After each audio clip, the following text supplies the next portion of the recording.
I think the next time, just a suggestion to their word about their grandmother, just sew it into her clothes or something like that. She doesn't have to know You where don't it think is. she's gonna? Oh, she's gonna find it. Oh, please. no. Someone who's that sneaky to sell something behind your back for 8 years, they're gonna find it. Trust me. I'm really hoping some of these actually tug on a few of your little heartstrings. We get to the point where, what can we do?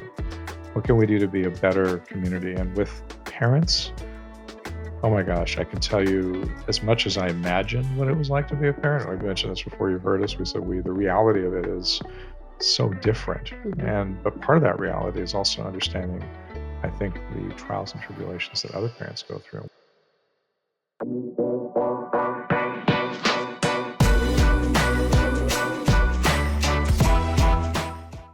Hello, everyone. This is the Munch Corner podcast. I am your host, Savannah, and your second host, I'm Omar, your second host.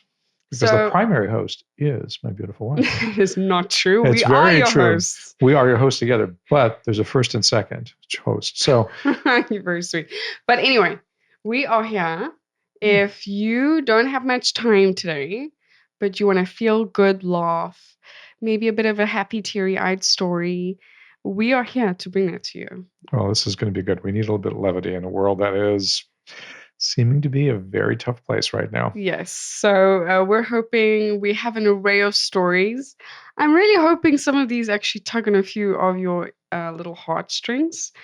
Honestly, when I pulled these all together, I probably cried through quite a few of them just because of how happy they are. So none of these are sad. These are all happy. Happy tears. And I have not heard them. So from my side, it's going to be So very it will be interesting. new for him. So, but before we get started, Dragon mugs. We have dragon mugs now. And this is a new tea, everyone. We have not tried this. So, and Savannah this is so good. Has taught me how to do it properly. You need to hug your dragon. Hug the dragon. And then you hold your dragon and bring him over. Those of you not watching, these are dragon chapter on the mugs. So yes. We've used them before. Hugged my dragon. This is a new tea company. We'll have Omar pronounce it because I do not speak French. It is Salon de Thé, which translates into a salon of tea. In French, is from Paris. So available online. So we didn't run over to Paris to go get it. And this is a combination of an Earl Grey Lord tea. That's what it's called. But very nice tea company. And for those of you who are worried out there, we are not forsaking our other tea companies. The August Tea Company is still we're just an absolute the collection to grow. We're just having to impress our audience. Yeah, I'm hoping we're doing that today. All right. So we're enjoying it tremendously. So hopefully that impresses you as well. So what do we have? All right. So these stories are pulled from just Reddit threads. So no credit. So first, this one is, so every birthday we get my grandma a GPS because the woman gets lost every time she leaves the house. And every year she loses the thing. Today, my mom was on eBay for something. And turns out this woman was selling the damn things for the last 8 years. Finessed by my own grandma. Bond. James Bond. You know those trackers are so damn expensive, especially if they're talking about what is it? Like that Apple GPS. Well, it's like the AirTag. The AirTag, there we go. So I don't know. You should know this. You're the Apple product person. I'm not. I don't know what GPS they're referring to, but she's been making a little bit of money on the side. I guess so. That's kind of funny. I think the next time, just a suggestion to their word about their grandmother, just sew it into her clothes or something like that. She doesn't have to know where it is. She's gonna find it. Oh, please. no. Someone who's that sneaky to sell something behind your back for 8 years, they're gonna find it. Trust me. So she's pretending a little bit more, but yeah, that's actually kind of a funny one. That's the grandmother turning back and turning the tables on the grandchildren. And she's saying, I don't know, I lost it. It's like, no, you're selling it. You're making money. Okay. Well, they are supporting their grandmother, so this is good. It's a good thing. So these are all pretty short. They're not meant to drag out. So we'll just flow on to the next one as one ends. So I'm a landlord. I know everyone hates landlords, but I have a tenant, Sarah, who has been with me for 5 years. She's never late. Last month, she called me sobbing because she found a stray kitten in the rain, but my lease says no pets. Oh. I went over there intending to be firm. I saw her tiny ball of fur and I saw her eyes. She's a woman working 2 jobs, holding that little tiny ball of fur. She wasn't just asking for a cat, she was asking for a reason to come home.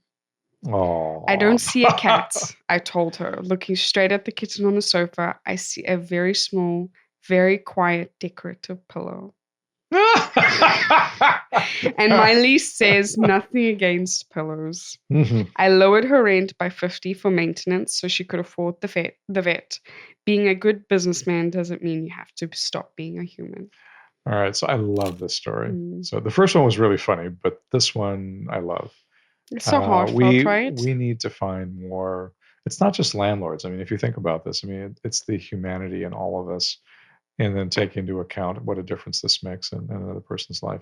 I do love the fact that it's a fluffy pillow. We'll have to think of Boots as a pillow that's Right. walking So he around. didn't recognize this as a pet. It's No, like, honestly, that looks like a little bit of a pillow to me. I don't see an issue. You keep it. And the fact that well, he lowered the rent is really it's sweet. actually even sweeter. I mean, for those of you out there that have heart for animals, we share this with you completely. They bring so much to our lives and so much wisdom in their tiny little souls as they show us that life is worth to be lived every day and in the moment. They really do live in the moment, and that is something that Um, it's so easy to we as humans have a tendency to want to live somewhere else, Mhm. future, past, sometimes in the moment. But it takes, I think, the presence of a really great, furry companion or feathered companion, or scaled companion. Maybe less than scaled, but We should definitely, be hearing more stories like this. I think we should. This is a restoration of humanity, and you and I have always challenged our audience to do something kind, and this is a great example of how that works. And even if it's something as simple as smiling at Oh yeah. someone, if someone's being grumpy, or the amount of times I go to the grocery store, and I know sometimes being a cashier must be such a tedious job. It is Just because ringing up you're groceries, and I've run into so many people that are so unhappy.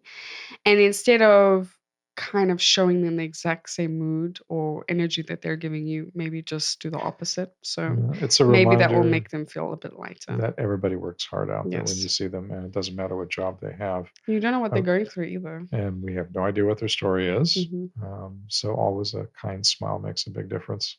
It does. Moving on to this one. Okay. So, a man came into work today for his 75th birthday Mhm. alone, and I mistakenly gave him the wrong ice cream. Oh, He said instead of throwing it away, to just eat it.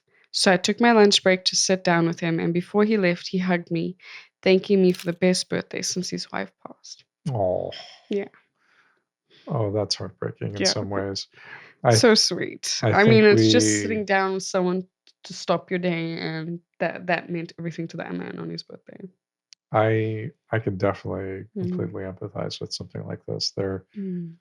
There's a soft spot in my heart for just the elderly in general. There most people have lived a life, and sometimes a very hard life, Hmm. and certainly in the latter parts of your journey, at least in this journey today, you will lose people around you. And I mean, I can personally attest to losing family members.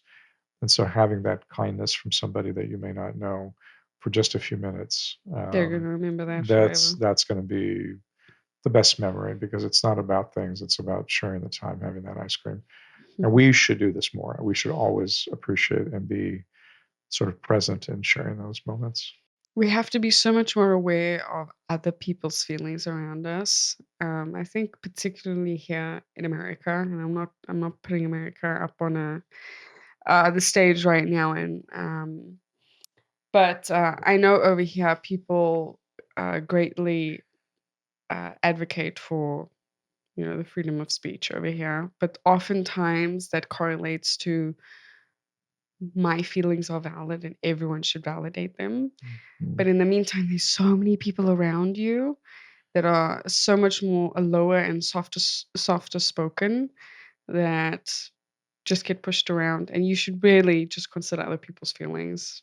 Well, Not always before your own, but just be more considerate. That's well, all. that person sat down. They may not have known what they were actually really giving No, this only at elderly the person. end. Just at the end, may have realized that. I think there are moments. I think I remember. Gosh, it was so. This is again. We see a lot of people on the edges of freeways here. This is a sad statement for California. And unfortunately, it's not just California. It is lots of places, a lot of the larger cities where people are homeless. Mm-hmm. And I remember this guy was actually going to the animal shelter. And then I was on my way back. And then you pop off. It's not really a freeway, but it sort of looks like that at the bottom. And there was this older man that was there, an old Vietnam vet. Of course, you never know if the story's true, right? So I'm not going to tell you that it is. But I believed him. And I think it was sensing his energy. And so I stopped and I gave him a little bit of money and basically thanked him for serving our country. I mean, he was there in Vietnam. So you can get a little bit of the age that comes with that. But we have veterans everywhere, and there are homeless everywhere. And kindness goes such a long ways, even if it's for just a small period of time. We share. I mean, what was the expression? You share a moment, a season, or a lifetime with somebody, which I love that expression. And sometimes just that moment makes all the difference in the world. And it was nice to have. I mean, it was probably all about 10 seconds, with this person, but it was nice to acknowledge him as a person, acknowledge he was going through a lot, contributing something towards hopefully making it a little bit better without fixing it. And can I share one more story? Yeah, so sure.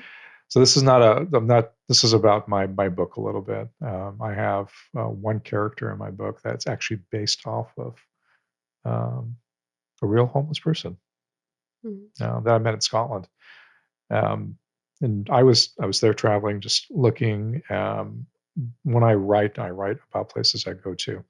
So it gives you kind of a real feel and experience. And I think that's wonderful for readers. But that chance encounter with this homeless woman over there, sitting outside of a pub, which was not unusual in Scotland if you've ever been over there. Everybody in the pub was enjoying themselves, and they pop out to smoke something, or they go back in, talk to their friends. But no one was paying attention to her, and I was just walking. For me, I was just walking back to my hotel, and I stopped and I talked to her, and I went and got her a cup of coffee, and it was nice to spend a few minutes with her. But the big difference was the money I offered her was to have a place for the sleep for the night. And this over there, for those people who aren't as familiar with Scotland, it is not the warmest place in the world. And it was pretty much about 35 degrees outside. So no, I was not able to do anything more for this individual, but the impression created enough that she actually became a character in my book. Some people do that. They just come on by in your and life it was for a just very it small was moment. just so nice to be able to bring that experience and bring a little bit of who she was or is into the storyline, because to me that's how you become a great author in some ways. Okay, I'm not a great author yet, but I will be. And I think it's that kindness that helps you meet people and connect with them. There is a quote that I'm very fond of. If you're gonna be one thing today, be kind. And I do love that because it takes no effort. It really doesn't. It's actually so much easier than being on the other spectrum of Oh, it everything. is. And just for those of you, Savannah, I'd like to tease her about this. She actually has a cap that says Be "Be kind." So- My mom gave that to me. I love that cap. Yeah, she loves that cap. So we'll never part with the cap. I No. don't think she's worn it in a long time, but it is now sentimental, and it will stay with us. Yes. So I'm a repo man. I take calls from people who don't pay their bills. Oof, that's a tough one. Yes, it's a dirty job, but it pays the rent. Last night, I had an order for a 2016 Nissan. I found it parked in front of a rundown apartment complex. I backed my truck up and hooked it. A woman came running up in her pajamas. She wasn't screaming. She was begging, please, I have a job interview tomorrow at 8 a.m. If I don't get that job, we lose the apartment. It's my only way out. She looked at the car, then at the baby seat in the back. I looked at my paperwork. The bank pays me $400 per car. I looked at her face. She looked like she was drowning. I lowered the car back down. I unhooked the chains. The transmission on my truck just jammed. I lied. I can't tell you tonight. It will take me at least 24 hours to get this fixed. She stopped crying. She realized what I was doing. Thank you, she whispered. Go get that job, I told her, and park around the block tomorrow night. I called the bank and told them I couldn't locate the vehicle. I lost $400, but I slept like a baby. People are more important than policy. So, whether that woman's story is true or not, how much more human can you become by showing such a small act of kindness? He'll probably go later if he's in a position to tow the vehicle, but in that moment, seeing her and probably the desperation, the baby's car seat, just realizing, you know what is $400 to me right now? Clearly, she's in a position that she really needs this car. Yeah, and that's absolute kindness. I actually used to have an acquaintance, not a friend, that would do this for a living. And it's a tough job. It's a tough job, and unfortunately, for those of you who've ever dealt with somebody who does repossessions, you know what? People lie to them all the time. No, I can Absolutely, imagine. because they're trying to find a way to sort of game the system a little bit. And I'm not a fan of that from in any means, because I think, to me, if you have an obligation to pay for a vehicle, then you have an obligation. If you can't pay for it, you need to sell it. And that's sitting in an ideal world. And I definitely get that. Mm-hmm. Our family has been through, and I personally, a couple of times where we lost everything. And so having kindness, in a moment of humanity, and trusting in somebody else that you don't know, is absolutely heartwarming to me. According the person that level of dignity, to try to find something. I love the fact, whether it's true or not, of course, we don't know this, and we're going to trust that he knows people well enough, and I will tell you he probably does, because he's probably heard every excuse in the book. But when somebody is actually trying to make a difference for themselves and trying to just make it through the next day, we need to be there as one community, helping. Do you remember when we were selling something off Facebook, the baby mattress? Yes. I had a woman message me. So we changed our son's mattress and crib since it came with the standard crib. It's not the point. We replaced it and we were getting rid of the old one and just selling it for pennies on Marketplace. And I had this mom reach out to me saying, please, please, please, can my husband come and pick up the mattress? We get paid in a week. I can pay you the money then. Omar and I looked at each other. It's like, what is it to us? I mean, that money is going to be like absolute pennies if a child gets to sleep on a mattress. That's the difference. That's like worth it. If we lose a little bit of that, it meant nothing to us. So she came over. Her husband came over, took the mattress, really thanked us. We forgot about it. I completely forgot we had given the mattress. Honestly, on the dot, a week later, not a week. So, sorry, I'm jumping ahead. That night, she sent me a picture of her child sleeping on the crib. She said, "Thank you. He's having such a good night's sleep." And a week later, after that, she sent us money. And Omar and I look at each other. This is why we take chances, because it's almost unnoticeable to us, but to someone else, it's the biggest difference. And it's odd. I will tell you that we have a few things that we've outgrown with our kids. As we're evolving as parents, we're trying to figure out the best possible way to raise them. And we have the ability to make some choices that some people don't have to do, which I think we're very blessed and fortunate for. But we, even at this point, we're holding on to those things, not because they have a monetary value, and we obviously would like to obviously sell them. We don't really need them.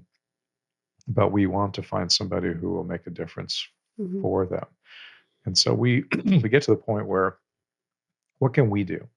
What can we do to be a better community? And with parents, oh my gosh, I can tell you, as much as I imagined what it was like to be a parent, we mentioned this before you've heard us, we said the reality of it is so different. But part of that reality is also understanding, I think, the trials and tribulations that other parents go through and what the lengths they will do. You're so much more sympathetic to parents after you go through parenthood yourself. Yes, and to understand that small things for your child will make all the difference in the world. And you, as a parent, you want to give everything you possibly can. This is a wonderful small example. I do have one short story I will share, but maybe I'll wait till a little bit later on. It's not obviously relating to kids, so I don't want to take away from this one, but about being restored back to humanity kind of a thing. So I'll save it. Our theme. Yeah. So I love this feeling of it means something now. We're back to meaning everything. We have a post over here. I won't put the name in here just because I won't give any names away. But again, all of these can be located on Reddit. So this seems like it was a private person that posted a picture of herself and her brother. And next to this picture is her with a master's certificate. Oh, so okay. This is the story behind it. So in 2015, my baby brother passed away at age 10 from a heart condition called hypertrophic cardiomyopathy. Please, if I'm pronouncing that wrong, please forgive me. 6 years later, I've just submitted my master's. What is that? A dissertation? Researching? Dissertation, yeah. The genetic causes of the same condition. I hope you'd be proud of me, Max. Yeah. That is absolutely beautiful. We finding ourselves propelled in life through our own experiences to try to challenge where we're going. Mm-hmm. But it's definitely, she's been inspired to such a point and wanting to basically help any other child that would go through that. I think this is how you take the wisdom of the journey, love and appreciate the ones you share it with, and then turn around and take on that journey yourself. And I love that. I love that she did do that. She did it for herself. She did it for her brother, and she's going to help so many others that, through the inspiration of that journey with her brother that she's doing. I think it will be a very fulfilling job if that's how it started off. I think so too. I think that's going to be, she's going to find herself looking into someone's eyes and being able to say, I made a difference to their life, and finding a way to change everything. So over here, we have a picture of a cat. So we'll put it up on screen for anyone who's watching. Yeah, so it's just a cat lying down with a collar. So have you seen this cat? Question mark. He is a liar. Okay. So let's find we out have a lying cat. why Okay, he's I a like liar. this. All right. Penny wanders the cafe telling his victims that he has not been fed. He has been fed and is on a diet. If you see this criminal, please do not feed him. He needs to lose 1.5 kilograms by summer. So we have a pudgy little cat running around begging for food. Yeah, I can see that in the picture. He's a good-looking cat, but you can see there's no shortage of extra. Oh, do you know when the dogs burst in and they are like, they pretend like they have not eaten? It's like, you just had breakfast a few hours ago. What is the problem? Well, they pretend like it, so then they're hoping that they can.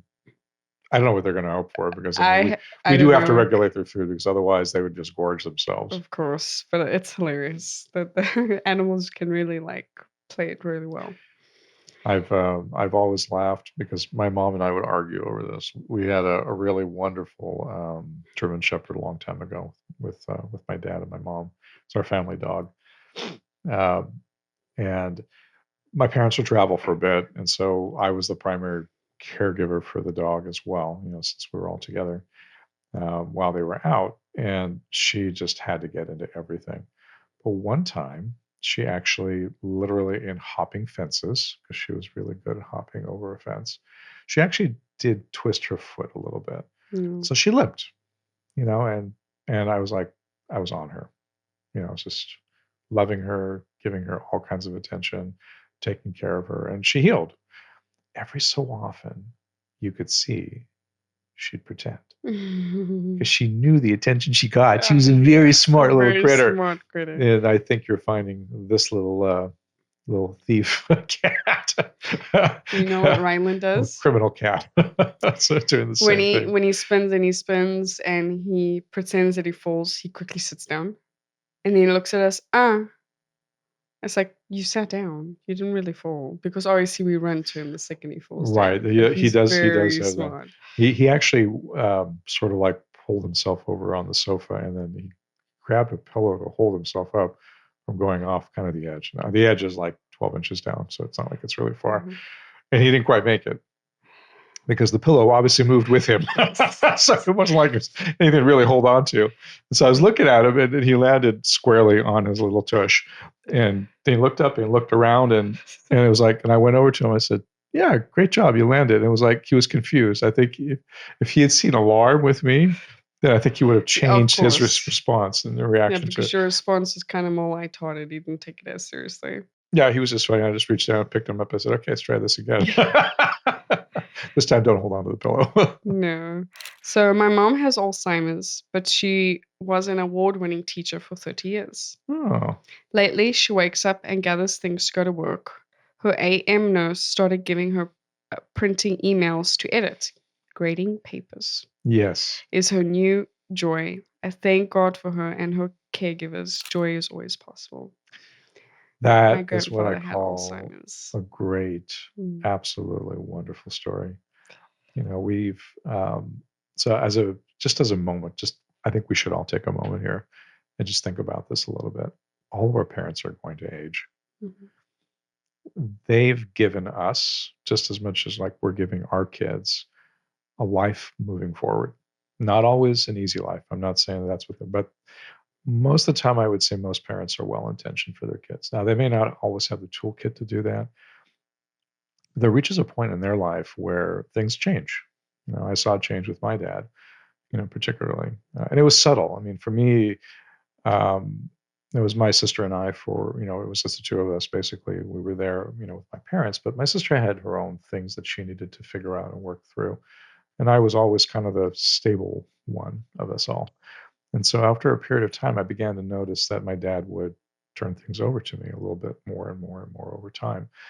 And it was very subtly, now I became kind of not the direct caregiver, but the indirect. And it became with everything from household decisions to buying cars to, you know, taking when do we celebrate something or not celebrate something. These are things I never asked for, but they sort of came with it. But it was a great honor to have that.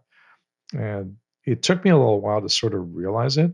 And then at the beginning, when I didn't quite figure it out, I thought, okay, I got one more thing to do. I've got a lot of things to do. So it's like this was like another thing to have to add on to everything. But then I took a moment and realized that this was a deferral back.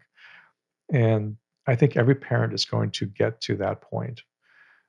And if you can be there for them as they've been there for you, you know, with your open heart and forgiveness and love and see them on their journey. I think this is a reminder of how we can do that. I love the fact that this caregiver is actually giving this elderly woman something that she loves to do.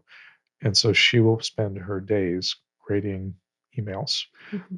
And I'm sure she's going to do a great job. And those emails are going to be perfect, even if they need to have a little bit of extra work with all the corrections. It's going to be the highlight of her day. It's going to be the highlight of her day. And it's a reminder of how little things mean and how much relationships and experiences and moments mean. And we should remember that. I think we get caught up on the things part of it a lot, especially when we're in our peak earning or our peak desire to grow and earn and have things. We should always remember that even if there's something you absolutely love, the memory is more important and the journey is more important than anything else. It goes back to time. It goes back to time. Time and memories is the most important thing in the world. Okay, so here's a bit of a funny story. I want those. Those are always nice to Ordered an egg muffin. Guy on the speaker says, pick a number from 1 to 10. I don't think I would expect that. Okay. No. I say 9. He goes, all right, amigo, pull through. At the window, he hands me one bag with my McMuffin, then another bag with 9 hash browns. No explanation. I asked him what the hash browns were about. He said, man, you just look like a dude that appreciates potatoes.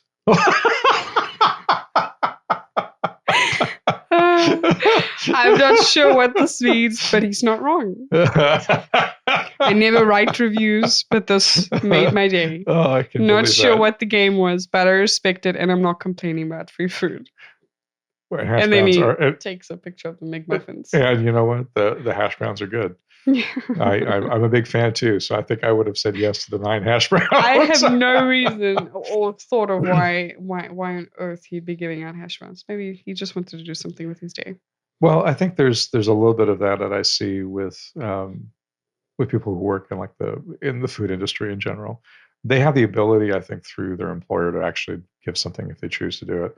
And so when they impulsively take that ability and pass it on, as opposed to keeping it for themselves, right? I mean, it's really fun to see, thoughtful. Especially if you do it with humor.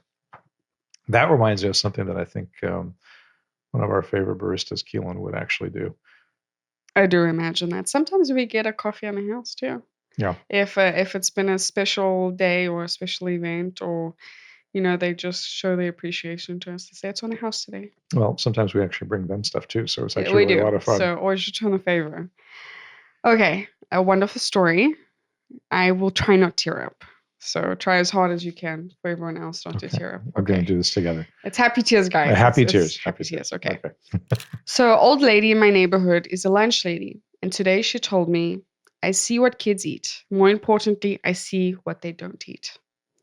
There's a boy in grade 4, sweet kid, always wears the same oversized hoodie every day for 2 weeks. He'd open his lunchbox, look inside, and then close it. He'd tell his friends, I'm not hungry today. Oh. But I heard his stomach growl from the serving line. The box was empty. I didn't want to embarrass him. Oh. Kids can be cruel, so I started a game.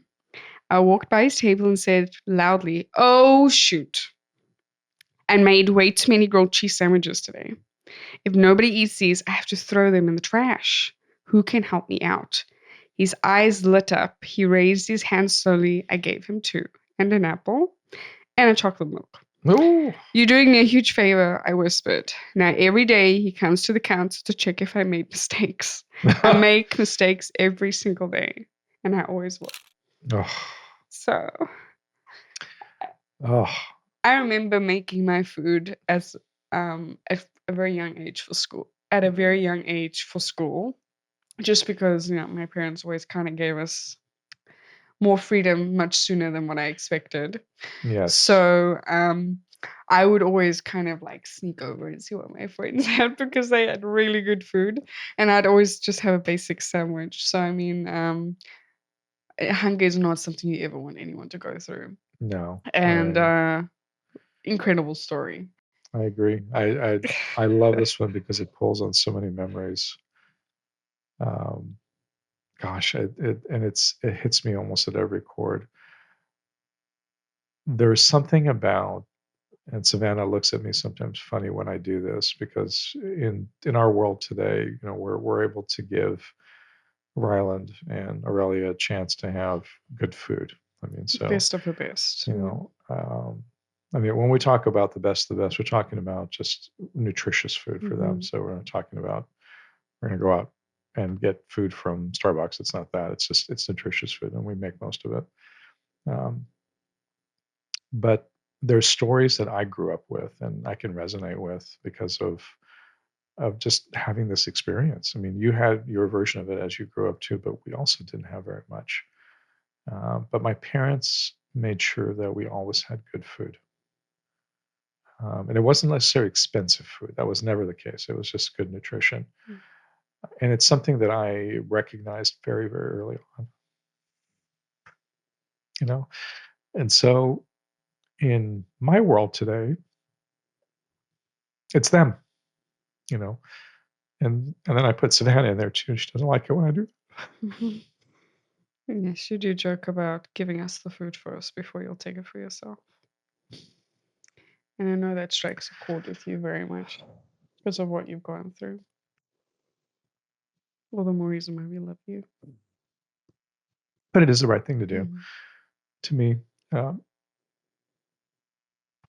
there is a story I do want to share, even though I'm being more emotional than I normally would be. I'm sure everyone would love to hear it. And so this one, and this is not a personal story. This is a story that resonated with me because I connected with it. So when we grew up, we had books. I think it's because we traveled different places. We lived different places overseas. But one of the stories, and this is all in French, and this is what really hit me. It was a story of a mom and her son, and it's written. This is looking back in my memory, but since when I read it, it was probably a post World War II storyline. So call it the 1950s. And for those of you that don't know a lot about history, Europe in particular during that time was, whereas the United States was going through a golden era after World War II with industrialization and everything else, Europe was going through rebuilding. And there wasn't very much over there. And this is the story of a son understanding the sacrifice that parents and his mom did, for him. And so it resonates also with me a little bit more because World War II created such a different generation with the losses and the devastation that happened. And from my side, for part of my family, they were lost in World War II. So that's my grandfather, specifically. But she would make sure he had a little steak. Like we do the same thing with Rylands, like protein. You want to get him something that's got good food in it. And she would do that every night, but she'd never eat with him. He couldn't figure out why. And what he figured out was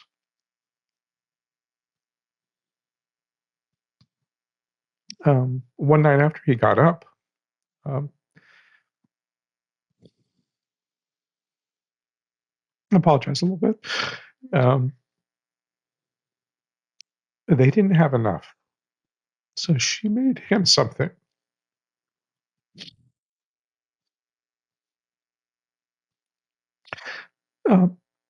But her dinner was the scraps.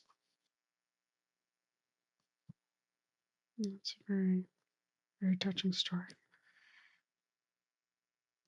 And I mean, the reason why I remember this so much is because it touched me on so many different chords, including some of the things we went through.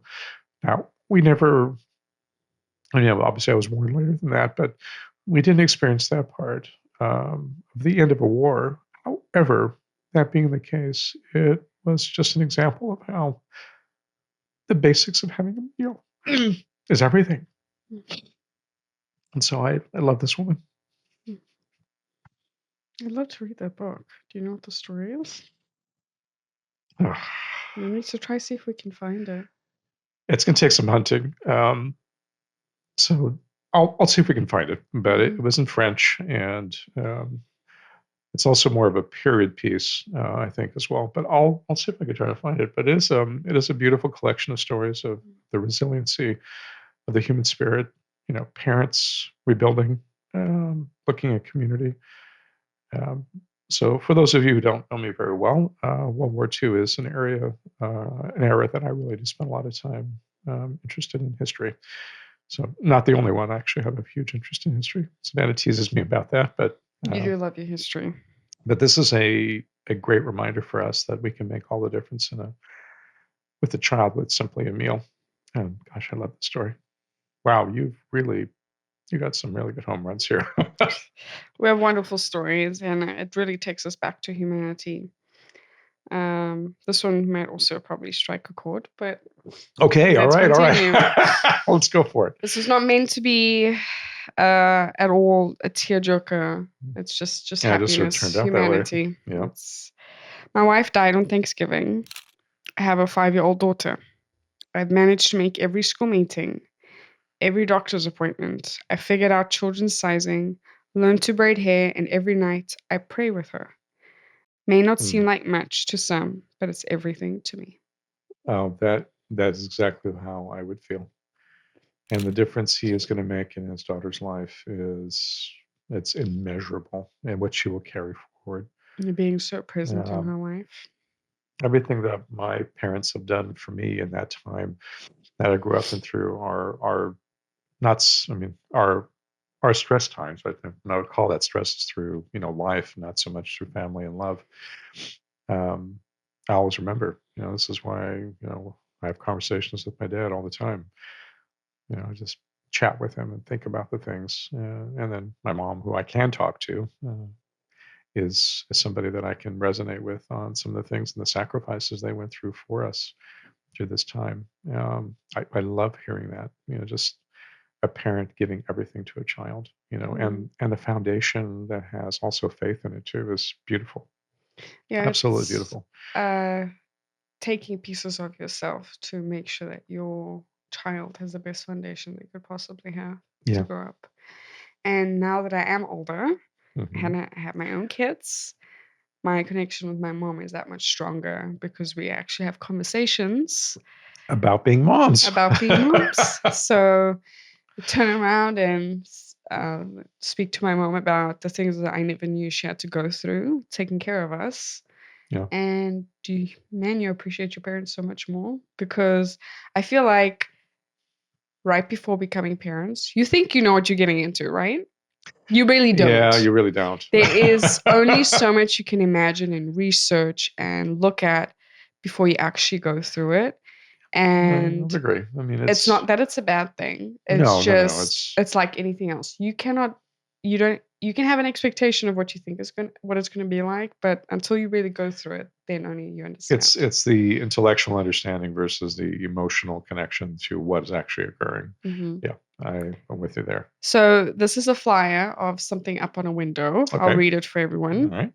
So this is Archer Cleaners.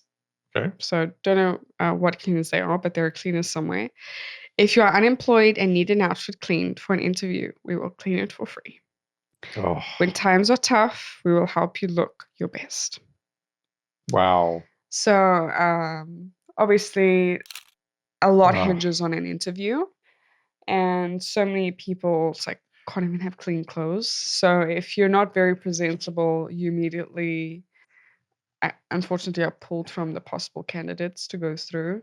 So this cleaners, wherever they are, I wish every single cleaners did this. Amazing. This is the sense of community that I think we're missing. I'm gonna touch on an issue that I think deserves some attention, and normally I don't.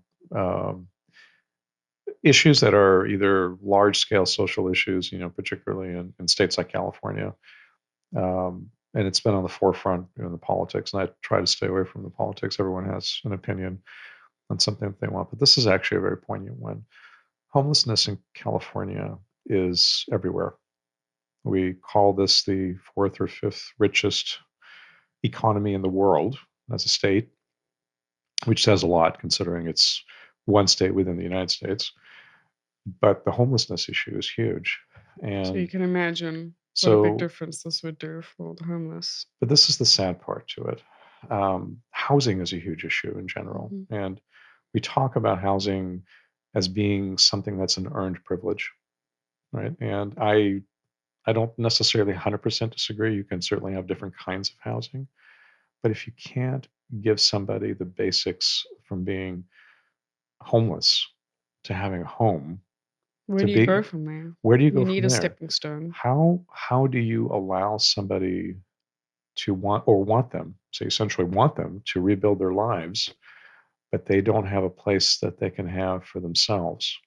They don't have necessarily a meal they can have, and they certainly can't have a clean set of clothes. If you're trying to just survive through a day, the ability to be presentable or to be in a state of mind to have a job interview, it's nearly impossible. So to get help to do that is. So this is my big social commentary for the state.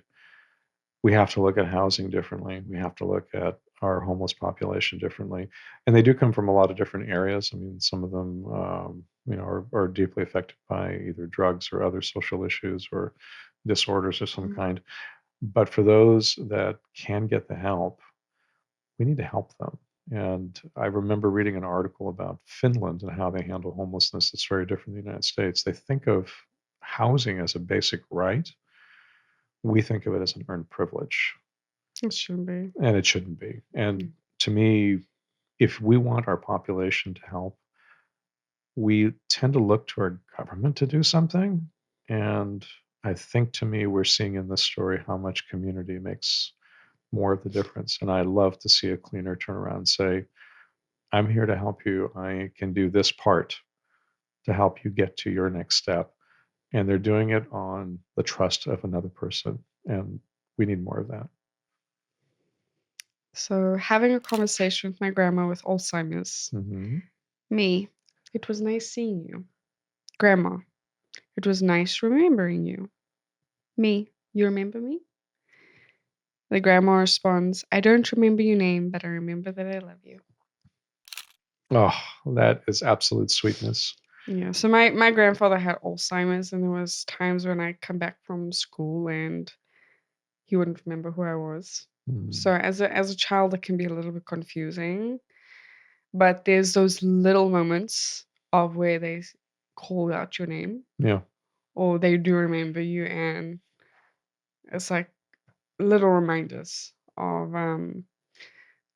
that they all your memories you had before them, with before where they are now. Yeah. And Is Savannah amazing. was very, very close to her grandfather. Um, did not have a chance to meet him. I think I would have very much enjoyed that. Hmm. He had an extraordinary life, I think, in many ways. I have a few grandfathers. So. Yes.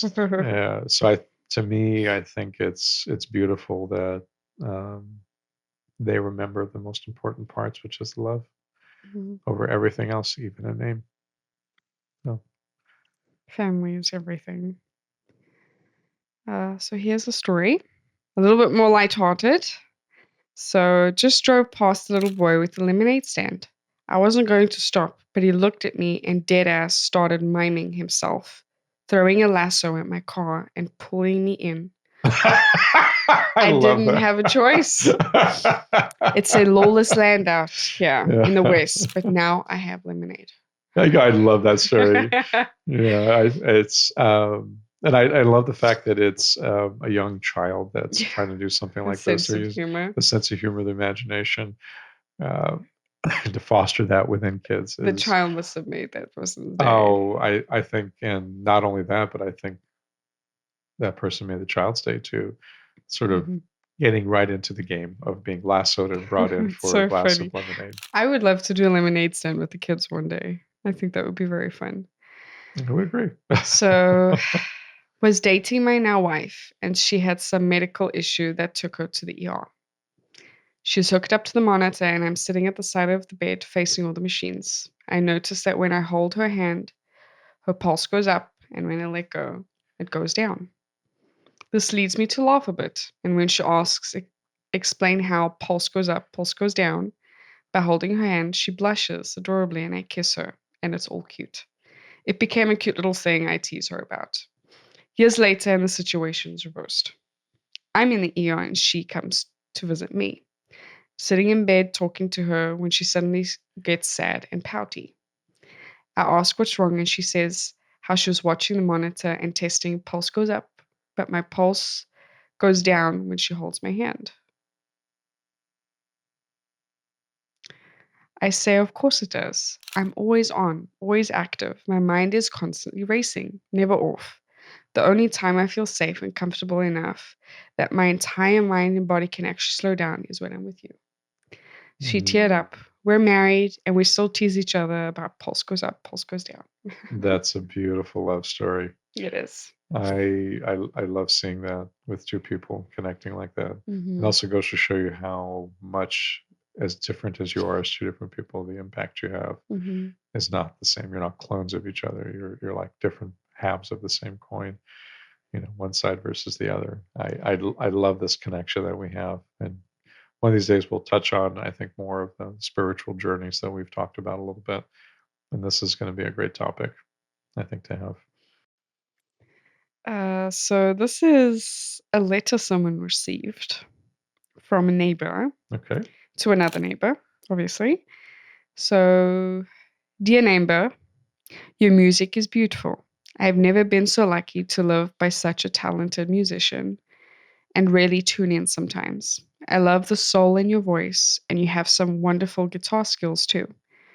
Don't ever change, and thank you for your art. It's nice to hear the passion in it through the walls.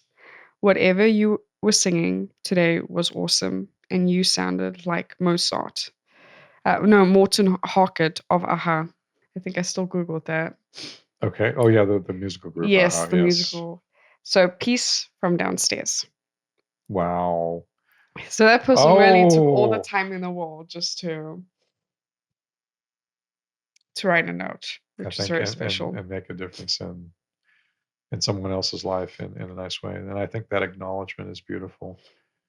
I think I would say to anybody in our audience, if you see these moments, seize them and acknowledge them.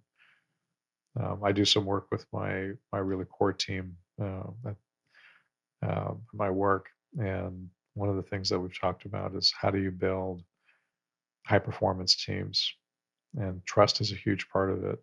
But another part of it is, and I emphasize this a lot, is acknowledging at the time something happens how incredible it was. Yes, don't just focus on the bad, right? Well, not just that, but it's like turning around and saying, you remember like 6 months ago when you wrote that really good email and you helped deal with this problem, whatever it is. I mean, I'm just making something up at this point.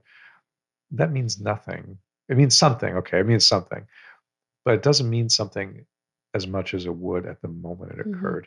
Of course. And so seizing that moment is seizing life, and seizing life is what I think drives us all.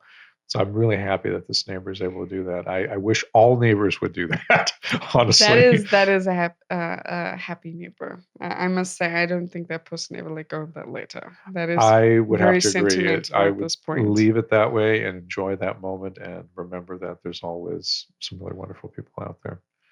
So we are going to end on this note. Okay. So everyone take the story to heart. Even if you don't have kids, take something from it. Please do. So I just found our 5-year-old sitting on a chair in our garage. Okay. The door was open and he was sitting, staring at the pounding rain outside. Oh, gosh. So Okay. now I am too. Life can wait. I'm watching the rain with my boy. I will definitely see us doing that with our kids. Without a doubt. Our little boy is so in tune with nature and he wants to be outside 24/7. Yes, he is. He's definitely connected. He doesn't feel at peace unless he's able to be out there, sort of seeing everything in the world, and we love that part about him. So we don't know where it translates to, but it's definitely wonderful. it is definitely so easy to be taken away by all the distractions of life. So slow down, be someone's light of the day, be kind. As I would say, I should have worn my cap, but maybe next time. Yes, maybe next time. It was wonderful having everyone, and I'm glad we could kind of tear up together and share some stories. Can I share that one story I mentioned before? So, and I'll make this kind of brief and short, but it is one of those moments that I sort of get your faith restored in humanity. I got rear-ended on the freeway by somebody driving it was an older BMW. It was a young man. So we pulled off on the side, and I was driving a Tahoe, so the impact of the car was actually fairly minor. And his hood got crunched in. Unfortunately, it's just normal. If you don't know California traffic, it's really fun. His name was Steve, and he popped out of the car. And my first question was, "Are you okay?" So, I mean, I wasn't worried about the car so much, and it can take a pretty good impact. And he came out and he was flustered, but he was okay. He was actually fine, and I could see that he was having a hard time. And he was probably, I would say, 19. That was probably his age. And I looked at him and I said, "What's going on?" And he said, "I am deploying tomorrow." He was going to Afghanistan. He was a Marine.